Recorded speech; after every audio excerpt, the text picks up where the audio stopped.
Welcome to study with Mayank, myself Shanti. Friends, आज हम chapter 3 continue करेंगे।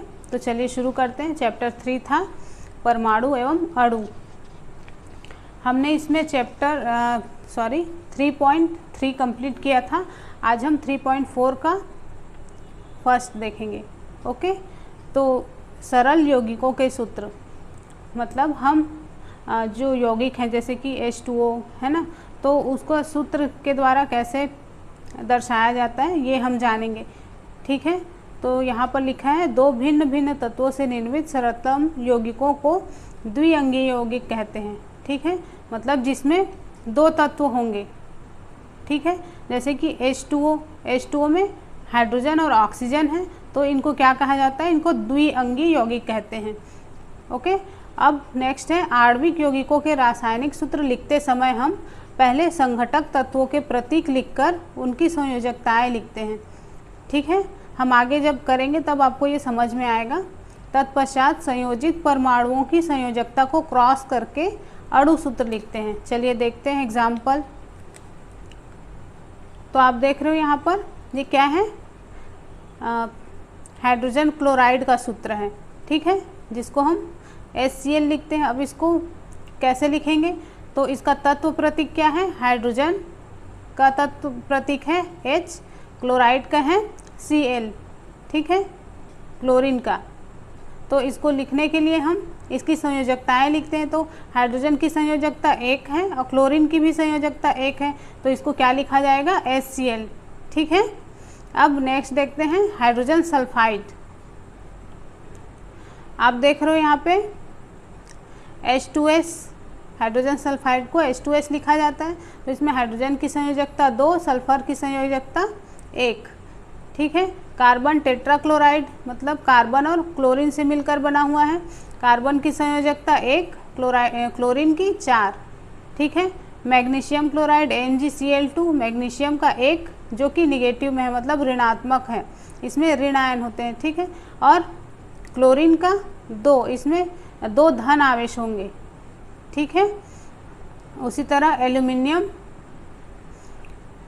ऑक्साइड का Al2O3, एल्यूमिनियम का 2। ठीक है, इसमें ऋण आवेश होंगे और ऑक्सीजन का इसमें 3 धन आवेश होंगे। चलिए आगे देखते हैं।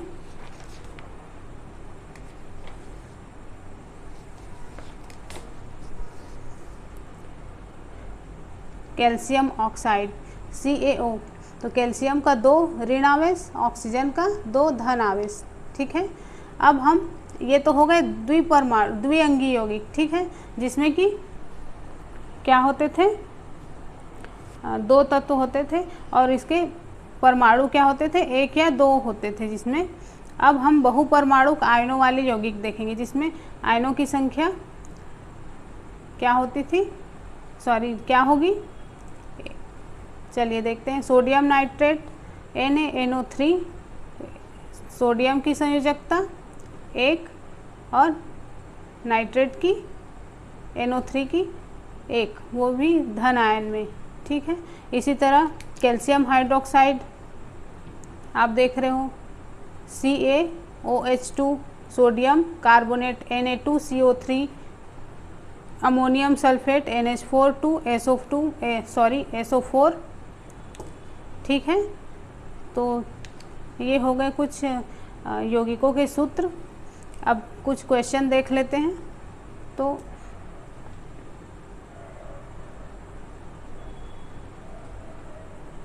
पहला क्वेश्चन है, इसको मतलब आपको सूत्र लिख के बताना है। आप कमेंट करके बता सकते हो।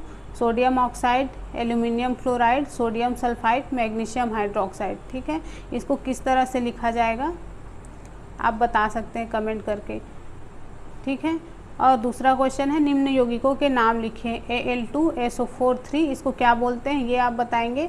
CaCl2, K2SO4, KNO3, CaCO3। ठीक है फ्रेंड्स, चलिए आगे देखते हैं। 3.5 आणविक द्रव्यमान एवं मोल संकल्पना।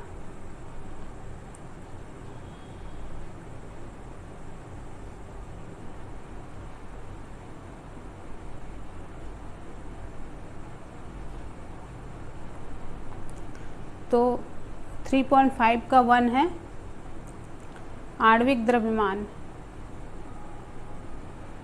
फ्रेंड्स, हम पीछे देख चुके हैं कि परमाणु द्रव्यमान है ना क्या होता है, उसको हम समझ चुके हैं। अब हम आगे देखेंगे कि आणविक द्रव्यमान को कैसे निकाला जाता है। ठीक है, तो किसी पदार्थ का आणविक द्रव्यमान उसके सभी संघटक परमाणुओं के द्रव्यमानों का योग होता है। ओके, इस प्रकार यह अणु का वह सापेक्ष द्रव्यमान है जिसे हम परमाणु द्रव्यमान इकाई मतलब U के द्वारा व्यक्त करते हैं। ठीक है, इसको भी एग्जाम्पल से देखेंगे। अब पहला उदाहरण है जल H2O के सापेक्ष आणविक द्रव्यमान का परिकलन कीजिए। ये क्वेश्चन दिया गया है, तो चलिए इसको सॉल्व करते हैं। तो इसमें हाइड्रोजन का परमाणु द्रव्यमान कितना है, 1 U, और ऑक्सीजन का परमाणु द्रव्यमान 16 U है।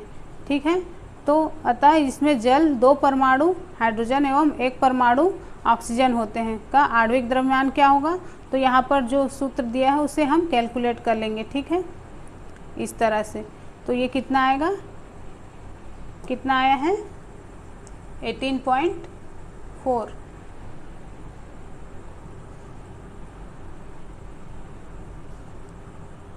ओ सॉरी 18 U होगा। ठीक है,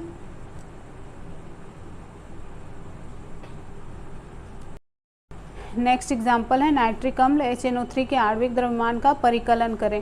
तो नाइट्रिक अम्ल के आणविक द्रव्यमान बराबर हाइड्रोजन का परमाणु द्रव्यमान प्लस नाइट्रोजन का परमाणु द्रव्यमान।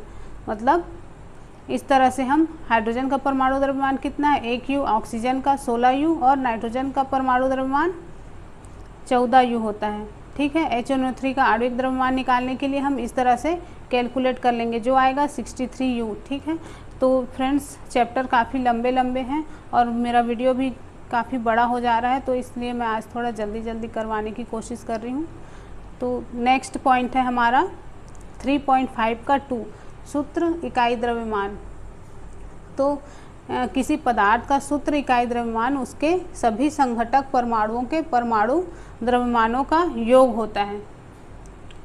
मतलब अब सूत्र द्रव्यमान निकालने के लिए किस तरह से निकालेंगे, तो उसी प्रकार से निकालेंगे जिस प्रकार से हमने आणविक द्रव्यमान का परिकलन किया। ठीक है, इसमें अंतर केवल इतना होता है कि यहाँ पर हम उस पदार्थ के लिए सूत्र इकाई का उपयोग करते हैं जिसके संघटक आयन होते हैं। जैसे एग्जाम्पल देखेंगे तो आपको समझ में आ जाएगा। तो एग्जाम्पल लेंगे सोडियम क्लोराइड का। ठीक है, तो इसमें इकाई सूत्र मतलब सोडियम क्लोराइड का इकाई सूत्र द्रव्यमान का परिकलन हम कैसे करेंगे, चलिए देखते हैं। तो ये आप देख रहे हो, इस तरह से हम कैलकुलेट करके निकाल लेंगे। ठीक है,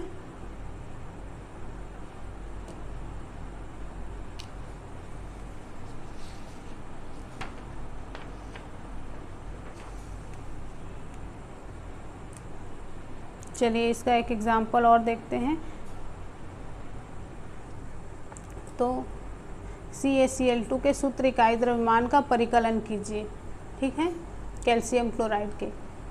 तो इसमें कैल्शियम क्लोराइड का सूत्र इकाई द्रव्यमान क्या है, CaCl2 है ना। तो कैल्शियम का परमाणु द्रव्यमान 40 U, क्लोरीन का परमाणु द्रव्यमान 35.5 U। तो कैल्शियम क्लोराइड का सूत्र इकाई द्रव्यमान बराबर, तो इस तरह से यहाँ पर हम कैलकुलेट करेंगे तो कितना आएगा 111 U आएगा। ठीक है, आप खुद कैलकुलेट करके देख लीजिएगा। अब चलिए हम एक दो क्वेश्चन देख लेते हैं। तो पहला है निम्न यौगिकों के आणविक द्रव्यमान का परिकलन कीजिए। यहाँ पर जितने भी यौगिक दिए गए हैं इसमें से मैं नहीं बोल रही हूँ कि आप सभी क्वेश्चन का आंसर दिया करो। आप जो नोट्स बना रहे होंगे या फिर घर में प्रैक्टिस तो करते ही होंगे, तो आप इन क्वेश्चन को भी प्रैक्टिस किया कीजिए, जिससे आपको मतलब आपकी पकड़ मजबूत होगी, है ना। तो कोई भी क्वेश्चन उठा के दे देंगे तो आप बना सकोगे। ज़रूरी नहीं है कि आप मुझे कमेंट करके ही बताओ, ओके, आंसर इसका दो। आप अपने नोट्स में इन क्वेश्चन को ऐड कर लो। मैं इसीलिए यहाँ पर प्रश्न मतलब क्वेश्चन देती हूँ आपको। चलिए नेक्स्ट क्वेश्चन है निम्न यौगिकों के सूत्र इकाई द्रव्यमान का परिकलन कीजिए। तो यहाँ पर और क्वेश्चन दिया गया है, इसको भी देख लीजिए आप, इकाई द्रव्यमान निकाल के बताइएगा। तो यहाँ पर जिंक का परमाणु द्रव्यमान है 65 यू, सोडियम का परमाणु द्रव्यमान है 23 यू, पोटेशियम का परमाणु द्रव्यमान 39 यू, कार्बन का 12 यू, ये 12 है, 124 जैसे दिख रहा है पर ये 12 यू है, ठीक है। अब ऑक्सीजन का परमाणु द्रव्यमान है 16 यू, ठीक। तो इस तरह से आप इन परमाणु द्रव्यमान का यूज़ करके कैलकुलेट कर लीजिएगा। नेक्स्ट पॉइंट है हमारा 3.5 का 3 मोल संकल्पना।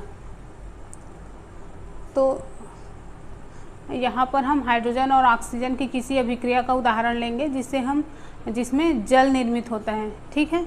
तो आगे हम पहले ये जान लेते हैं मोल संकल्पना क्या होता है, ठीक है, उसके बाद एग्जाम्पल देखेंगे। तो किसी स्पीसीज मतलब परमाणु, अणु, आयन या कण के 1 मोल में मात्राओं की वह संख्या है जो ग्राम में उसके परमाणु अथवा आणविक द्रव्यमान के बराबर होती है, ठीक है। तो किसी पदार्थ के 1 मोल में कणों की संख्या निश्चित होती है जिसका मान 6.022 और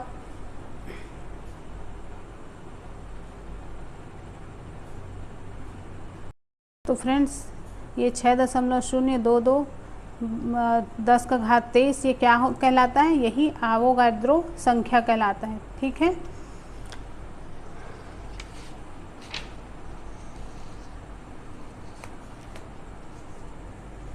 और आवोगाद्रो संख्या मतलब जिसको एवोगैड्रो भी बोला जाता है को हम n, ये 0 है, O नहीं है, तो इसी से निरूपित करते हैं, ठीक है।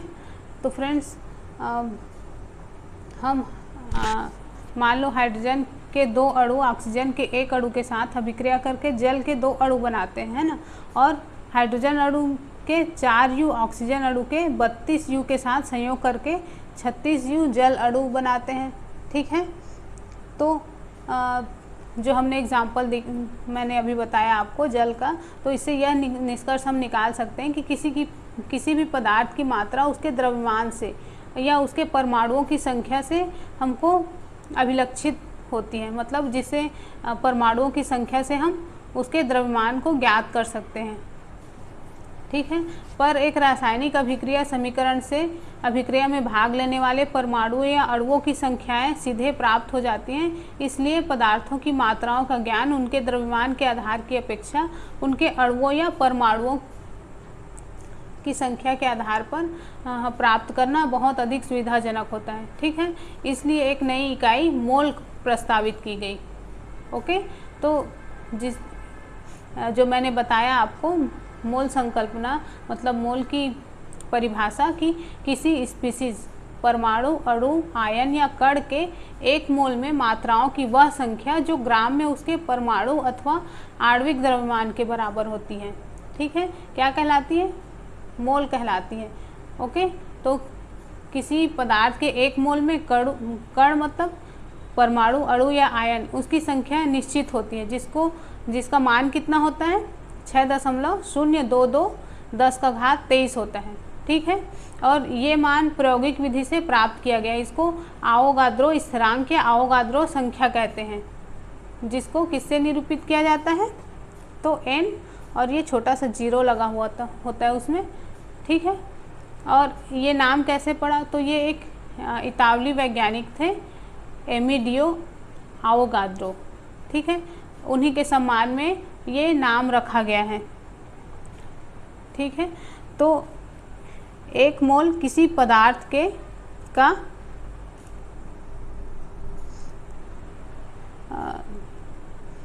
6.022 10⁻23 संख्या में, जैसे कि 1 दर्जन बराबर 12 होते हैं और 1 ग्रूस बराबर 144 होते हैं, ठीक है। उसी तरह 1 मोल बराबर 6.022 10⁻23 होता है, ठीक है।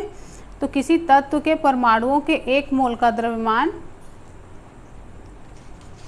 जिसको मोलर द्रव्यमान कहते हैं, ठीक है, इसे ग्राम परमाणु द्रव्यमान भी कहा जाता है।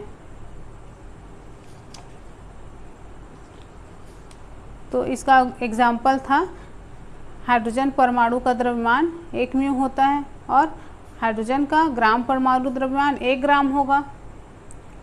ठीक है, तो फ्रेंड्स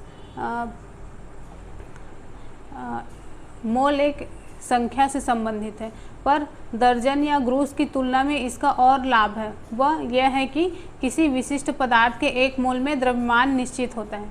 ठीक है, और किसी पदार्थ के 1 मोल का द्रव्यमान उसके सापेक्ष परमाणु और अणु द्रव्यमान मतलब ग्राम में के बराबर होता है। ठीक है, और किसी तत्व का परमाणु द्रव्यमान उस तत्व के द्रव्यमान को परमाणु द्रव्यमान इकाई यू में प्रदान करता है। और किसी तत्व के परमाणुओं के 1 मोल का द्रव्यमान, जिसको मोलर द्रव्यमान कहते हैं, हमें उसी संख्यात्मक मान को लेना पड़ेगा, पर इकाई को यू से मतलब जी में परिवर्तित करना होगा, मतलब ग्राम में परिवर्तित करना होगा। ठीक है, और परमाणुओं के मोलर द्रव्यमान को ग्राम परमाणु द्रव्यमान भी कहते हैं। याद रखिएगा, मोलर द्रव्यमान और ग्राम परमाणु द्रव्यमान एक ही चीज़ है। ओके, जैसे कि एग्जाम्पल यहाँ पर मैंने लिया है, हाइड्रोजन परमाणु का द्रव्यमान बराबर 1 यू और हाइड्रोजन का ग्राम परमाणु द्रव्यमान कितना होगा, 1 ग्राम होगा। ठीक है, तो 1 यू हाइड्रोजन में केवल 1 हाइड्रोजन परमाणु होते हैं तथा 1 ग्राम हाइड्रोजन में उसके 1 मोल परमाणु होते हैं, मतलब इसमें 6.022 10⁻23 हाइड्रोजन परमाणु होंगे। ओके, चलिए यहाँ पर एक चार्ट दिया गया है।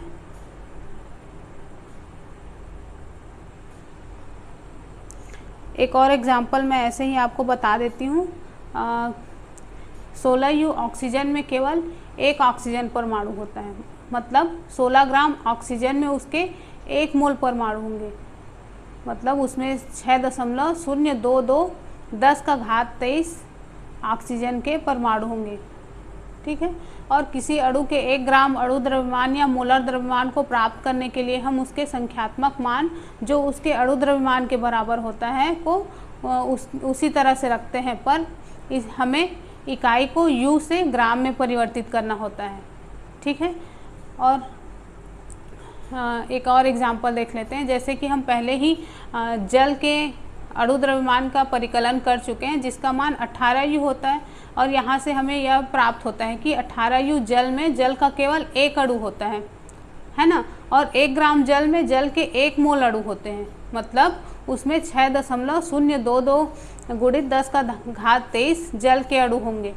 ठीक है, और जो रसायनज्ञ हैं, है ना, जो साइंटिस्ट लोग हैं, तो उनको मतलब अभिक्रियाओं को संपन्न कराने के लिए परमाणु और अणु की संख्याओं की आवश्यकता होती है, और जिसके लिए उन्हें द्रव्यमानों को ग्रामों में और संख्याओं के साथ संबंधित करना पड़ता है। और इसको किस प्रकार से करते हैं, तो 1 मोल बराबर 6.022 10⁻23 बराबर, जो कि ग्राम सापेक्ष द्रव्यमान कहलाता है। ठीक है, इसलिए जो रसायनज्ञ हैं उनके परिकलन की इकाई मोल है। ठीक है, वो किसी भी पदार्थ को मोल में क्या करते हैं, मोल में ज्ञात करते हैं। ओके, और सन 1896 में विल्हेम ओस्टवाल्ड ने मोल शब्द प्रस्तावित किया था। किसने किया था, विल्हेम ओस्टवाल्ड ने मोल शब्द प्रस्तावित किया था, जो एक लैटिन शब्द मोल से उत्पन्न हुई है। और इसका अर्थ क्या होता है, इसका अर्थ होता है ढेर, है ना, या हीप बोला जाता है जिसको, जो किसी पदार्थ को परमाणु या अणुओं के ढेर के रूप में विचार किया जाता है। और सन 1967 में मोल इकाई क्या है, स्वीकार की गई, जो परमाणु और अणुओं की बहुत अधिक संख्या को निरूपित करने का बहुत सरलतम उपाय है। ठीक है, तो फ्रेंड्स हम इसके एग्जाम्पल देख लें। और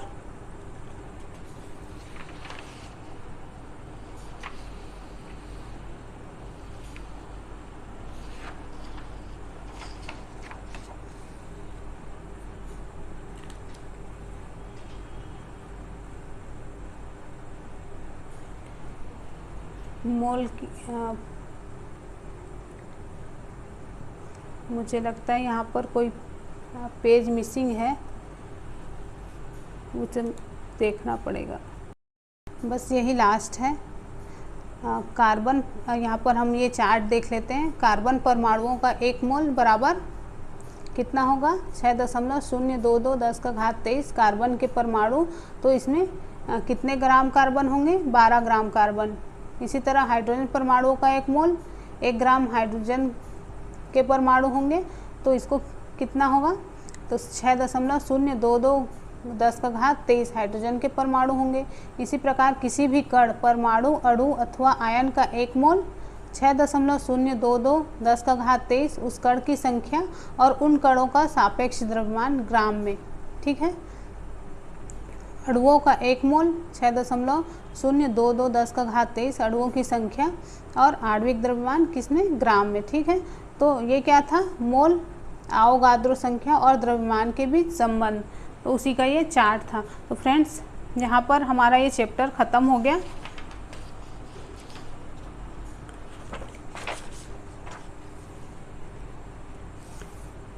एक बार हम रिवीजन कर लेते हैं, उसके बाद फिर क्वेश्चन देखेंगे। ठीक है, तो इस चैप्टर में हमने क्या क्या सीखा? तो सीखा कि किसी भी अभिक्रिया में अभिकारकों और उत्पादों के द्रव्यमान का योग अपरिवर्तनीय होता है और यह द्रव्यमान के संरक्षण का नियम कहलाता है। ठीक है, क्या कहलाता है? द्रव्यमान के संरक्षण का नियम। और फिर हमने क्या देखा? स्थिर अनुपात का नियम, है ना। तो उसमें क्या बोला गया कि एक शुद्ध रासायनिक यौगिक में तत्व हमेशा द्रव्यमानों के निश्चित अनुपात में विद्यमान होते हैं और इसी को निश्चित अनुपात का नियम कहते हैं। ओके, और तत्व का सूक्ष्मतम कण परमाणु होता है जो स्वतंत्र रूप से नहीं पाया जाता, है ना, नहीं रह सकता, और इसके सभी रासायनिक गुणधर्म, किसी भी तत्व के सभी रासायनिक गुणधर्म को प्रदर्शित करता है। ओके, अब अणु क्या होता है? तो अणु किसी तत्व या यौगिक का वह सूक्ष्मतम कण होता है जो सामान्य दशाओं में स्वतंत्र रह सकता है, जबकि परमाणु क्या है? वो स्वतंत्र नहीं रह सकता और अणु स्वतंत्र रह सकता है। यह पदार्थ के सभी गुणधर्मों को प्रदर्शित करता है। ओके, फिर नेक्स्ट क्या देखा हमने कि किसी यौगिक का रासायनिक सूत्र उसके सभी संघटक तत्व तथा संयोग करने वाले सभी तत्वों के परमाणुओं की संख्या को दर्शाता है। ठीक है, अब नेक्स्ट देखा हमने परमाणुओं का वह पुंज जो आयन की तरह व्यवहार करता है उसे बहुपरमाणुक आयन कहते हैं और उसके ऊपर एक निश्चित आवेश होता है ना, धन आवेश और ऋण आवेश। नेक्स्ट देखा हमने आणविक यौगिकों के रासायनिक सूत्र प्रत्येक तत्व की संयोजकता द्वारा निर्धारित होते हैं। ठीक है, फिर नेक्स्ट देखा हमने आयनिक यौगिकों में प्रत्येक आयन के ऊपर आवेशों की संख्या द्वारा यौगिक के रासायनिक सूत्र ज्ञात करते हैं। फिर नेक्स्ट देखा हमने वैज्ञानिक भिन्न भिन्न तत्वों के परमाणु के द्रव्यमानों की तुलना करने के लिए सापेक्ष परमाणु द्रव्यमान स्केल का उपयोग करते हैं। क्या था वो? कार्बन 12 समस्थानिक आइसोटोप के परमाणु का सापेक्ष द्रव्यमान 12 निर्दिष्ट किया जाता है और अन्य सभी तत्वों के परमाणुओं का सापेक्ष द्रव्यमान कार्बन 12 परमाणु के द्रव्यमान के साथ तुलना करके प्राप्त करते हैं। ठीक है, फिर नेक्स्ट देखा हमने 6.022 10 का घात 23 आवोगाद्रो स्थिरांक है जो कि 12 ग्राम में विद्यमान कार्बन के परमाणुओं की संख्या है। ठीक है, फिर नेक्स्ट देखा मोल पदार्थ की वह मात्रा है जिसमें कणों की संख्या, परमाणु, आयन, अणु या सूत्र इकाई इत्यादि कार्बन 12 के ठीक 12 ग्राम में विद्यमान परमाणुओं के बराबर होती है। ओके, फिर लास्ट था कि पदार्थ के 1 मोल अणुओं का द्रव्यमान उसका मोलर द्रव्यमान कहलाता है। ओके, तो ये था हमारा रिवीजन। अब हम क्वेश्चन देखेंगे। तो पहला क्वेश्चन है निम्नलिखित में मोलों की संकल्पना का परिकलन कीजिए, संख्या का परिकलन कीजिए।